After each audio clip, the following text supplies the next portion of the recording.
नमस्कार दोस्तों, एक बार फिर हमारे YouTube चैनल में आप लोगों का हार्दिक स्वागत है। लेटेस्ट अपडेट निकल कर आई कि 1 करोड़ से ज्यादा केंद्रीय कर्मचारियों और पेंशन भोगियों के लिए आ गई है बड़ी खुशखबरी। सरकारी कर्मचारियों पर बरसेगा पैसा। पहले 7,000 रुपये से बढ़कर 18,000 रुपये, अब बेसिक सैलरी होगी 51,000 रुपये। तो दोस्तों, हम आपको सब डिटेल में बताएंगे कि केंद्र सरकार केंद्रीय कर्मचारियों को बेसिक सैलरी बढ़ोतरी का तोहफा कब देने जा रही है और बेसिक सैलरी जब 51,000 रुपये तक बढ़ जाएगी तो कर्मचारियों को कितना फ़ायदा होगा और फ़ायदा कब से मिलना शुरू हो जाएगा। अगर आप हमारे चैनल पर फर्स्ट टाइम विजिट कर रहे हैं तो चैनल को लाइक कर दीजिए, सब्सक्राइब कर दीजिए, साथ ही साथ बेल आइकन को भी बजा दीजिए ताकि गवर्नमेंट या पेंशन से संबंधित जितनी भी न्यूज आती है उनकी नोटिफिकेशन आप लोगों के पास तुरंत पहुँच सके। तो करते वीडियो को स्टार्ट बिना किसी देरी के। दोस्तों, अगर आप सरकारी कर्मचारी हैं तो यह खबर आपके लिए ही है। दरअसल 7वें वेतन आयोग को जनवरी 2026 में 10 साल पूरे होने जा रहे हैं। 2016 में लागू हुए इस वेतन आयोग ने सरकारी कर्मचारी के वेतन और पेंशन में जबरदस्त इजाफा किया था। अब सरकारी कर्मचारी और पेंशनर्स की नजरें 8वें वेतन आयोग पर टिकी हुई है। वे बेसब्री से इसके गठन और सिफारिश से जुड़ी घोषणा का इंतजार कर रहे हैं। 7वें वेतन आयोग का गठन फरवरी 2014 में किया गया था, जिसकी सिफारिश लागू होने से वेतन में संशोधन और महंगाई भत्ते में बढ़ोतरी हुई थी। परंपरागत रूप से हर 10 साल में एक नए वेतन आयोग का गठन होता है जो सरकारी कर्मचारी की बेसिक सैलरी को रिन्यू और एडजस्ट करने की जिम्मेदारी लेता है। दोस्तों, अब जल्द सरकार केंद्रीय कर्मचारियों के लिए 8वां वेतन आयोग लेकर आ सकती है। हर वेतन आयोग में फिटमेंट फैक्टर का भी अहम रोल आता है।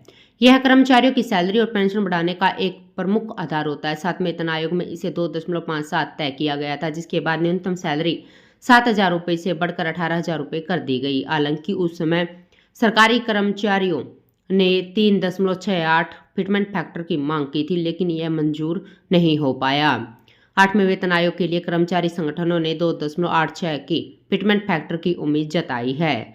वहीं जेसीएम के सचिव शिव गोपाल मिश्रा ने हाल ही में इस मांग को लेकर सरकार का ध्यान भी खींचा है। अगर 2.86 का फिटमेंट फैक्टर तय होता है तो सरकारी कर्मचारी की न्यूनतम सैलरी में बड़ा इजाफा होगा। मौजूदा न्यूनतम सैलरी 18,000 रुपये से बढ़कर 51,480 रुपये हो जाएगी। इसके अलावा पेंशन 9,000 रुपये से बढ़कर 25,740 रुपये तक हो सकती है। फिटमेंट फैक्टर से जुड़े इस फैसले का असर लाखों सरकारी कर्मचारी और पेंशन भोगियों की वित्तीय स्थिति पर पड़ेगा।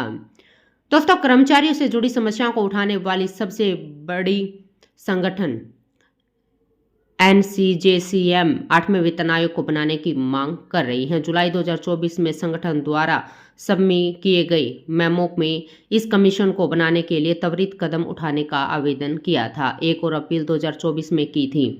दोस्तों, कर्मचारी संगठनों ने इसी महीने वित्त सचिव के साथ इस मुद्दे को उठाया था। उन्होंने जोर देकर कहा था कि स्मूथ सैलरी और पेंशन एडजस्टमेंट सुनिश्चित करने के लिए 8वें वेतन आयोग की सिफारिश समय पर लागू होनी चाहिए।